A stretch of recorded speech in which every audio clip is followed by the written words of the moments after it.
नमो बुद्धाय। जय भीम दोस्तों। बाबा साहब भीमराव अंबेडकर ने बताई चमारों के बारे में कुछ ऐसी बातें जिनको जानने के बाद सभी चमारों का सिर गर्व से ऊंचा हो जाएगा। तो चलिए मित्रों, डॉक्टर अंबेडकर ने क्या बताया था इसी के बारे में जान लेते हैं। पहले नंबर पर बाबा साहब ने बताया कि पूरे भारत में जहां सूत्रों और लोक कथाओं में चमारों को ब्राह्मण बड़ा भाई बताता है, क्योंकि ब्राह्मण हिंदू धर्म का मुखिया है तो चमार बौद्ध धर्म का मुखिया है, इसलिए चमारों की शादी में पंडित नहीं बुलाया जाता।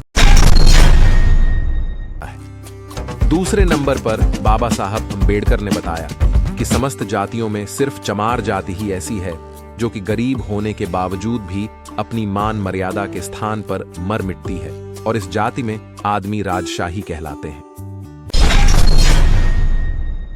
तीसरी बात बाबा साहब ने बताई चमार अधिकतर गांव के बाहर रहता है, क्योंकि चमार गांव के राजा होते थे।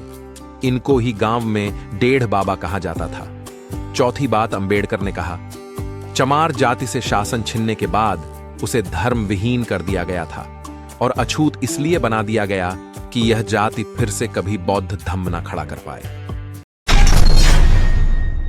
पांचवी बात अंबेडकर ने कहा चमार जाति की शिक्षा पर रोक इसलिए लगाई गई थी कि वह अनपढ़ रहेगा तो खुद को चमार अछूत समझेगा, कभी यह नहीं जान पाएगा कि चमार एक राजशाही खून है। इसलिए चमारों की शिक्षा पर रोक लगाई गई थी कि चमार शिक्षा पाएगा तो फिर से बौद्ध धर्म खड़ा कर देगा। छठी बात बाबा साहब ने कहा चमार खुद को इसलिए चमार कहलाना पसंद नहीं करते क्योंकि चमार इनका नाम ही नहीं है। इनका नाम तो सूर्यवंशी क्षत्रिय था, इसलिए चमार आज भी खुद को चमार कहने पर भड़क जाते हैं और लड़ाइयां हो जाती हैं। ब्राह्मणों की तरह चमारों में भी आदि समर्थक जातियां होती हैं। चमारों की भी समर्थक जातियां थीं, जैसे कि चोरी चमार, नोनिया चमार, ताकी चमार, दुसाद चमार आदि जाति हैं। लेकिन चमारों की समर्थक जातियां विलुप्त होने के बाद इन सब में फूट पड़ गई।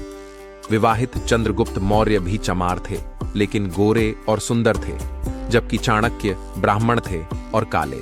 इसलिए कहावत बन गई थी कि काला भवन गोरा चमार। नवविवाहित जो भी जातियां आर्य नहीं थीं तो चमार कहलाती थीं, और ऐसा आदमी चाहे मौर्य हो या नोनिया या दूसाद या अन्य शूद्र, सभी चमार ही कहलाते थे। रामायण में और पुरानी भट्ट की किताबों में बुद्ध को शूद्र लिखा गया है, और रियल में भी चमार को ही मुख्य सूत्रधार माना गया है।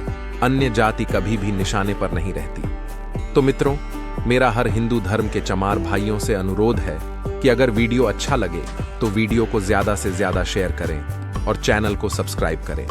जय भीम, जय भारत।